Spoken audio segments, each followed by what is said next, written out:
Zar de la droga, capítulo 11. Padrino. Ya sin la presencia de Fermín Arévalo, Pablo podía sentarse cómodamente y disfrutar de su fama de padrino, un papel que requería de muestras de generosidad. Realmente le complacía hacer obsequios a la gente. Con frecuencia iniciaba el día repartiendo billetes de 1,000 pesos entre los chicleros y limpiabotas en la plaza central o en los hoteles. Si él no acudía en persona, enviaba a alguien en su representación. La gente, en su mayoría ancianas, desamparadas, tocaba el timbre en la alta reja de acero forjado que daba acceso a su casa en la calle Sexta. Cuando se encontraba en casa, invariablemente les hacía pasar y escuchaba cómo correspondía a un padrino. Atendía a sus peticiones en respetuoso silencio y les hablaba con amabilidad. Le conmovía ver la desesperación reflejada en sus ojos. Le recordaban los ojos de su madre y de su tía Hermenegilda, cuando vivían en esas miserables casuchas por Santa Elena y en el ejido Providencia, cuando el dinero y la comida escaseaba y había una multitud de bocas hambrientas. Pablo también comprendía lo que para la gente orgullosa significaba el tener que acudir a él y pedirle ayuda. Mas él nunca les daba lo que le pedía, se les prestaba, en la idea de que la inocente mentira permitía al solicitante disimular su embarazo. No tenga cuidado, señora, ya me lo pagará cuando tenga dinero. En alguna ocasión alguien le hizo ver que se suponía que los préstamos deberían pagarse. Olvídalo, respondió. Es gente pobre. ¿Cómo esperas que puedan pagarme? Los farmacéuticos de Ojinaga estaban familiarizados con la frecuente llegada a sus establecimientos de hombres y mujeres de edad, llevando consigo notas de Pablo que decía: procédase a surtir la receta. Más tarde alguien le llevará el dinero. Entonces uno de sus hombres, casi siempre su sobrino Pedro, pasaba a la farmacia ese mismo día, pero más tarde, y liquidaba lo que se debía de un grueso fajo de billetes. En ocasiones Pablo cubría los gastos de transporte de personas enfermas al Hospital General de la ciudad de Chihuahua o pagaba el importe total de su tratamiento quirúrgico o médico. Otras veces le encargaba a uno de sus hombres que trajera una vaca, por lo general de uno de sus propios ranchos, pero no siempre se mostraba exigente en cuanto a la procedencia del animal y la sacrificaba. Entonces repartía la carne entre las familias necesitadas. Uno de los allegados de Pablo recuerda haber presenciado alguna de las audiencias informales que éste daba. Con frecuencia hablaba acerca de su pobreza y me preguntaba: ¿cómo es que el gobierno no hace algo por ayudarnos? ¿Por qué se les paga tan poco? En los Estados Unidos a la gente se le paga más o menos, cuando menos lo suficiente para irla pasando. En cambio aquí los salarios son de miseria. Sin embargo, para Pablo, la generosidad no era tan compulsiva como le había sido en el caso de Shorty López. Él daba con la idea de obtener algo a cambio, aun cuando se tratase de una pizca de valiosa información de un viejo y desdentado campesino de río arriba, que era un reluciente billete de $20 a cambio de que se le avisara que la policía norteamericana andaba patrullando el río, digamos por Lajitas, o que una camioneta con 300 kilos de marihuana había logrado pasar por su plaza sin que el propietario hubiese pedido permiso o pagando el tributo correspondiente. Con el paso de los años, Pablo llegó a tener una fortuna de bombas para agua, cercas, tuberías de plástico para irrigación y demás equipo traído de los Estados Unidos. Los materiales se distribuían gratuitamente entre multitud de hacendados. Estos hacendados se hacían de la vista gorda cuando los hombres de Pablo conducían a través de sus propiedades o aterrizaban un avión ya entrada la noche. Había sabido comprar su discreta complicidad. Había ocasiones en que los solicitantes no eran del todo bienvenidos.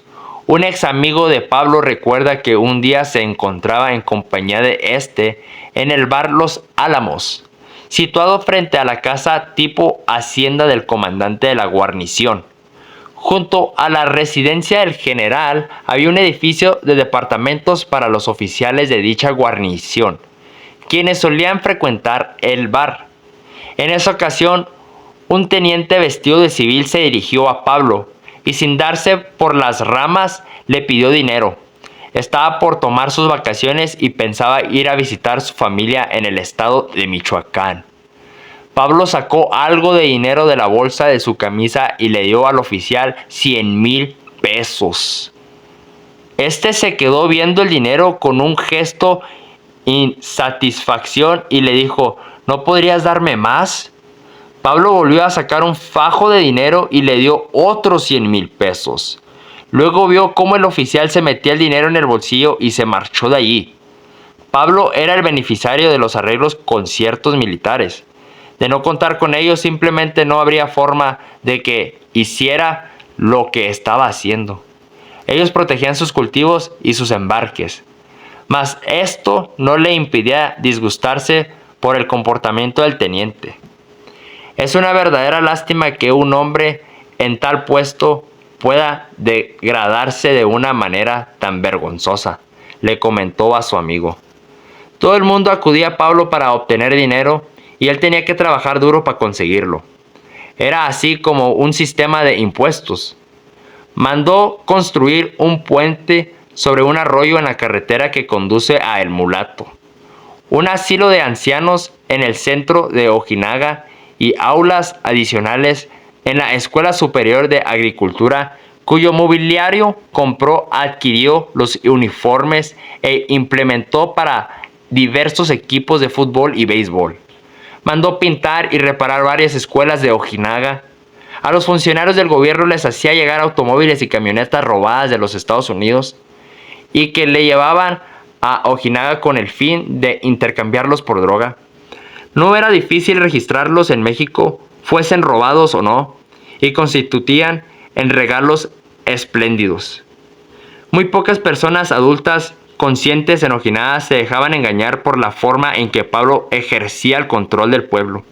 Su colusión con las autoridades era difícil de encubrir y muchos ciudadanos lo concebían por lo que en realidad era: una forma de desprecio hacia la gente.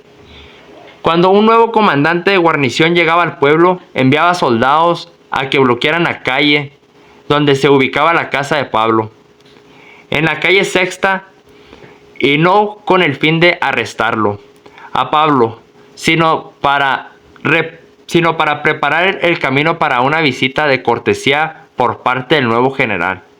A los soldados no se les apostaba afuera para que aprendieran a los delincuentes, sino que detuvieran e interrogaran a todo aquel ciudadano que por casualidad se encaminara por la calle donde vivía Pablo mientras el general conversaba con este, probablemente arreglando la concerniente pago de la plaza.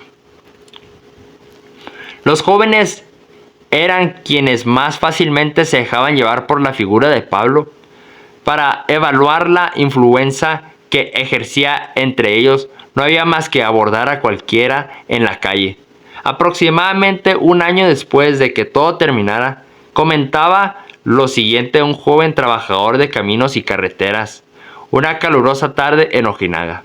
Si alguien controlaba este pueblo, era Pablo. El tipo tenía cojones de sobra. Si alguien se atrevía a robarle hierba, no tenía más que acudir al ejército y a la policía y ellos se dedicaban a investigar hasta encontrarlo. Él sabía cómo repartir el dinero. El obrero, cubierto de sudor y polvo de la cabeza a los pies, proseguía con sus comentarios. En efecto, él era muy respetado, así como sus hombres. Si uno de ellos me hubiera dicho: tú, toma esta ametralladora y esta pistola y vente con nosotros, no hubiera vacilado en irme con ellos. Al joven obrero se le preguntó si alguna vez lo invitaron a que se le uniera. No, nunca lo hicieron, pero en caso de haberlo hecho, pueden estar seguros de que me hubiera ido con ellos. Esa es la manera de hacer dinero y también la manera de tener muchas. Arqueó sus escuálidas caderas para darse a entender mejor y sonrió a través del polvo que le cubría la cara. Pablo tenía muchas chicas y mano. También tenía algo para hacerles el amor. Extendió sus callosas manos una distancia considerable para mostrar lo grande que se imaginaba podía tenerlo Pablo. Ese tipo tenía todo. El tiroteo que acabó con Fermín ayudó a Pablo a engrandecer su aureola de invencibilidad, tanto como lo perjudicó al imprimirle una mayor popularidad a ambos lados de la frontera. A los pocos días, en una de las publicaciones semanales de Ojinaga apareció una crónica dando los puros hechos y señalando que Fermín y Adalberto Hinojosa, el capataz del rancho, habían sido cruelmente asesinados alrededor de las 5 de la tarde el jueves pasado en el rancho de Fermín llamado El Salto. En el artículo se omitía el nombre de Pablo, aun cuando su papel en el fatal duelo había sido comidilla del pueblo en los últimos días. Pronto empezaron a circular versiones floridas acerca del enfrentamiento.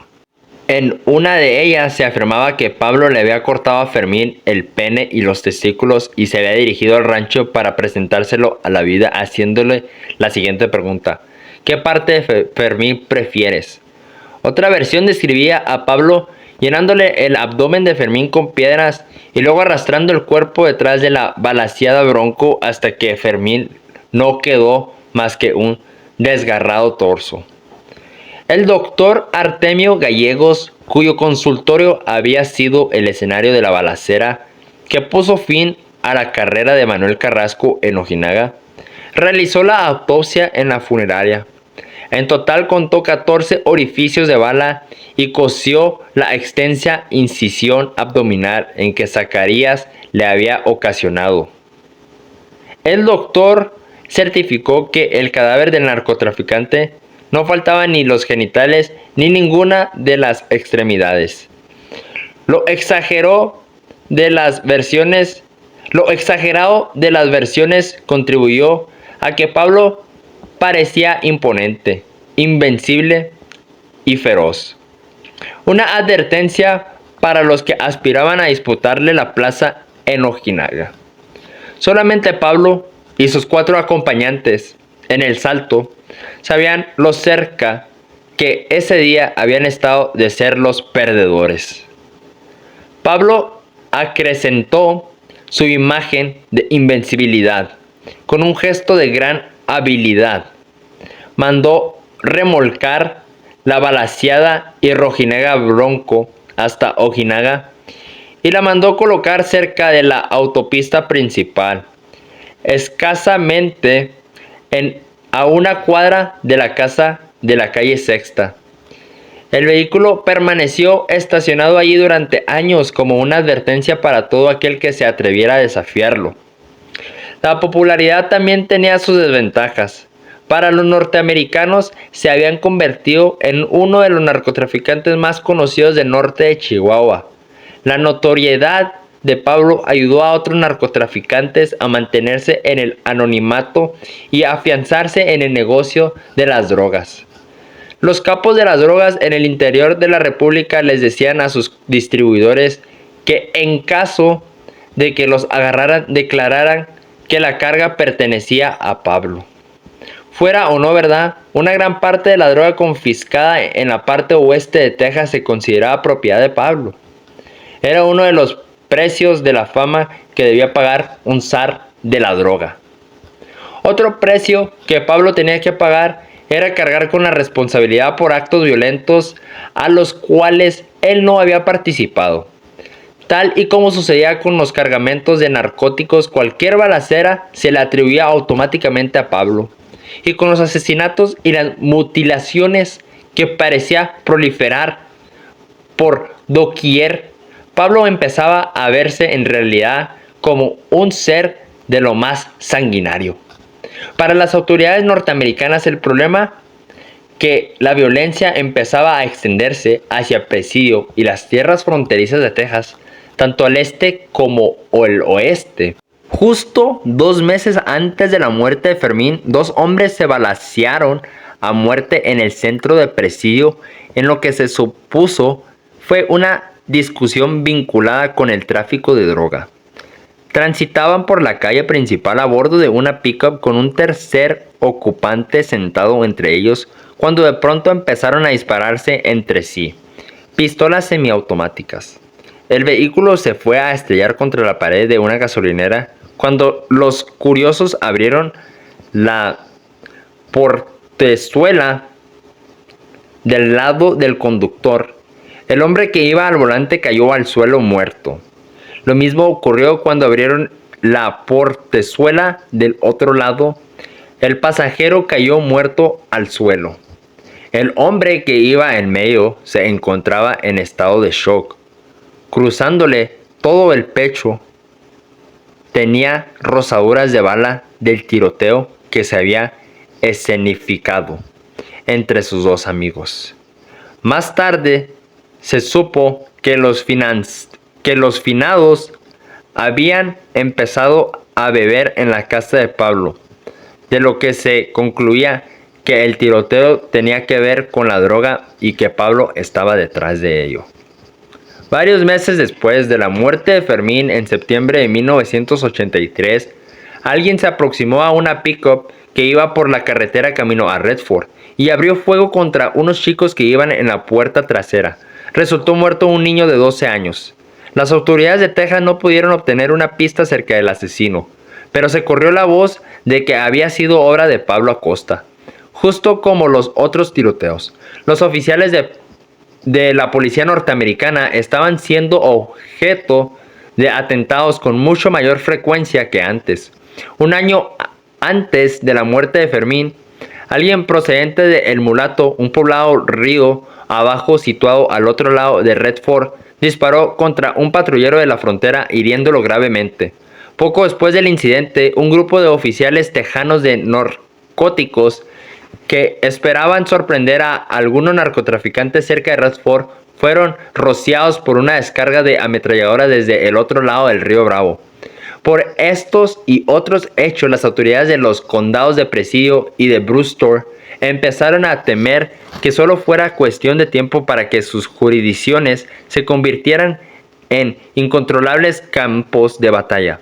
Lo que pasara en México no era su incumbencia, pero lo que sucediera en Texas, al otro lado del río, sí lo era. Poco después de la muerte de Fermín, al alguacil del condado de Presidio, Rick Thompson, mandó a un enviado con Pablo a fin de que le hiciera una simple petición con la esperanza de frenar el avance de tales acontecimientos. Le pedí una cosa a Pablo, Thompson recuerda. Le pedí que cualquier cosa de carácter explosivo, como los asesinatos y otras operaciones, se escenificaran fuera de mi condado. No quería que aparecieran más cuerpos diseminados en este lado del río sin ningún tipo de explicación. Pablo nunca le envió una respuesta al alguacil. Sin embargo, en noviembre de 1983 invitó a uno de los miembros de la policía montada de Texas asignado en Alpine, Clayton McKinney, a que se reuniera con él en México. McKinney y un oficial de narcóticos del Departamento de Seguridad Pública de Texas se reunieron con Pablo en una colina a las afueras de Ojinaga. En una arrogante demostración de su poder, Pablo apostó unos 18 hombres bien armados alrededor de la colina. Pablo nunca dijo exactamente por qué quería reunirse con el oficial norteamericano, ni cuándo extendió la invitación, ni en el momento en que McKinney se presentó. Pero resultó obvio conforme hablaban entre los matorrales y la parda hierba del desierto, que el zar de la droga de Ojinaga quería poner en claro todo lo referente a los tiroteos. Insistía en no tener nada que ver con los asesinatos más recientes e incluso la muerte de Fermín Arévalo. Se había estado exagerando por los rumores que circulaban circulaban en la frontera. Él y sus hombres habían ido al rancho El Salto con el objeto de arreglar las diferencias de Fermín. Y Fermín les había tendido una emboscada. ¿Qué puede hacer un hombre en tales circunstancias sino defenderse?, comentó Pablo. Era claro que Pablo quería apaciguar a los norteamericanos del lado mexicano del río. Él tenía las autoridades bajo su control. Ahora era el momento de hacer unos arreglos de ayuda mutua con las autoridades gringas. Al estar a cargo de la plaza de Ojinaga, Pablo podría auxiliarlos en algunas investigaciones cuando no pudieran obtener la cooperación de las autoridades mexicanas. Pablo y Clayton McKinney tuvieron otras reuniones más adelante. Los tiroteos y asesinatos en prisión no dejaron exactamente de suscitarse. Justo después de la reunión, un forestal mexicano mató a tiros a un hombre en las afueras de Presidio. Sin embargo, Pablo se adelantó a hacer algunos cambios. Después de los inusitados encuentros con el oficial tejano, ya no hubo más atentados contra representantes norteamericanos de la ley. La patrulla fronteriza de los Estados Unidos más tarde obtuvo informes acerca de que Pablo había difundido la siguiente noticia: todo aquel que dispare contra un oficial norteamericano va a tener que vérselas con Pablo. Cuando presientan que los van a sorprender con un cargamento, supuestamente Pablo les dijo a todos sus hombres: dejen todo y corran. Si no pueden correr, ríndanse. Siempre podré sacarlos bajo fianza. No quiero que resulte muerto ningún oficial norteamericano. Según McKinney, Pablo también colaboró en ocasiones para la recuperación de ganado y vehículos robados, así como en proporcionar ayuda en otras investigaciones cuando no era posible obtener el auxilio de las autoridades mexicanas. En una ocasión envió a alguien al otro lado del río a fin de que llevara un mensaje de su parte. Ya entrada la noche, el chico a quien se le hizo el encargo era a alguien a quien los norteamericanos buscaban por haberse fugado de prisión, y obviamente era un elemento del cual Pablo consideraba que podía prescindir. Cuando el muchacho llegó al otro lado del río, Pablo, que estaba estacionado en la margen opuesta, encendió las luces altas de su vehículo y el fugitivo fue arrestado. Hubo otros ejemplos de cooperación, pero años más tarde, reflexionando sobre ese primer encuentro que tuvo Pablo, McKinney dijo que nunca había entendido realmente qué era lo que buscaba obtener el zar de la droga. Mientras Pablo permaneciera en México, no había manera que la policía norteamericana pudiera arrestarlo, y a la luz de toda la actividad criminal en que su organización estaba implicada, la ayuda que en ciertos casos la proporcionaba a las autoridades norteamericanas no era demasiada. McKinney especulaba que Pablo tenía otro motivo, uno proveniente de una suposición muy lógica. Pablo sabía que tarde o temprano acabaría por perder el poder que tenía en México. Podría llegar el momento en que en realidad preferiría rendirse a los norteamericanos, y a Pablo quería tener algunos contactos que le suavizaran ese camino. Y este es el final del capítulo Padrino de Zar de la Droga. Voy a dar mi resumen de este capítulo. Zar de la Droga, capítulo 11, Padrino. Pablo daba miles de pesos casi todas las mañanas en la plaza de Ojinaga. La gente iba y él simplemente les daba dinero. Les daba 1,000, 2,000 pesos por persona. Ayudaba a todos en Ojinaga, especialmente a las ancianas. Él se ponía triste al ver a las ancianas en la pobreza. Se acordaba de su madre y de su tía. Le traían malos recuerdos a ver a las señoras cuando están en pobreza. Y les prestaba dinero, según les prestaba, pero en realidad ese dinero era gratis, él nunca les cobraba. Él les prestaba el dinero porque él sabía que esta gente era como orgullosa, y este tipo de gente en estas regiones de Chihuahua, en estas regiones del norte, Coahuila, Chihuahua, Durango, todas esas regiones son gente muy trabajadora de campo, orgullosa, y tú sabes, ellos sienten muy mal, ellos mismos se sienten muy mal al pedir prestado, al pedir algo regalado. Piden prestado y a veces pues saben bien que es regalado. Pablo siempre le daba cosas. Continuamos. Pablo era un hombre nostálgico y con frecuencia acordaba a su infancia de pobre y a sus familiares. Casi lloraba Pablo, me imagino. Era un hombre casi como mi papá también. Así se pone nostálgico también mi padre al recordar sus momentos de infancia. Y él decía que el gobierno se olvidó de su gente, ya que la mayoría en Ojinaga eran pobres. Y Pablo le echaba mucho al gobierno, decía que por qué no ayudaban, que no hacían su trabajo. Pablo construyó asilos, escuelas y mejoró la escuela oficial de Ojinaga. Y hacía labores igual, como ayudar a gente con sus operaciones. Hay una historia de Pablo donde intentó recuperarle la vista a una señora. Creo que pondré la foto ahorita. Pablo también dejaba que la gente fuera a comprar medicamento y se lo apuntaba a Pablo en deuda. La gente iba y nomás agarraba el medicamento y le decían, apúntaselo a Pablo. Luego Pablo llegaba y pagaba todo, o si no iba su sobrino y pagaba todo. Pablo también frecuentemente mataba una vaca y le daba la carne a la gente para que se alimentaran. En una ocasión Pablo le dio 200,000 pesos a un soldado. El soldado llegó y le pidió un dinero que porque iba a ir a vacaciones y Pablo se lo dio. Todo esto lo hacía también él con el fin de que esa gente no lo traicionara y lo dejaran trabajar y lo ayudaran de vez en cuando y le dieran información de cualquier movimiento raro. Todos anhelaban a Pablo, especialmente porque daba dinero. Lo miraban como un padrino, se puede decir, ¿verdad? En el capítulo lo dice. La fama de Pablo se empezó a hacer más grande. En realidad él ya era el zar de la droga de Ojinaga. Las tensiones eran duras entre narcotraficantes y los policías de Texas. En ocasiones mataban a oficiales o les disparaban los narcotraficantes a los tejanos. Pablo acabó con todo eso. Él dijo que eso ya no iba a pasar y ya no pasó. Pablo ayudaba de vez en cuando a los policías norteamericanos. Tuvo una reunión con ese oficial de Texas. Todo esto lo hacía con el fin de tener contactos gringos que lo ayudaran si algún día llegara a caer a prisión. Ese fue mi resumen. Voy a poner la foto de Pablo Acosta cuando intentó recuperarle la vista a esa señora. Se me hace una foto icónica. Y Pablo Acosta se ve que andaba muy loco en esa foto también,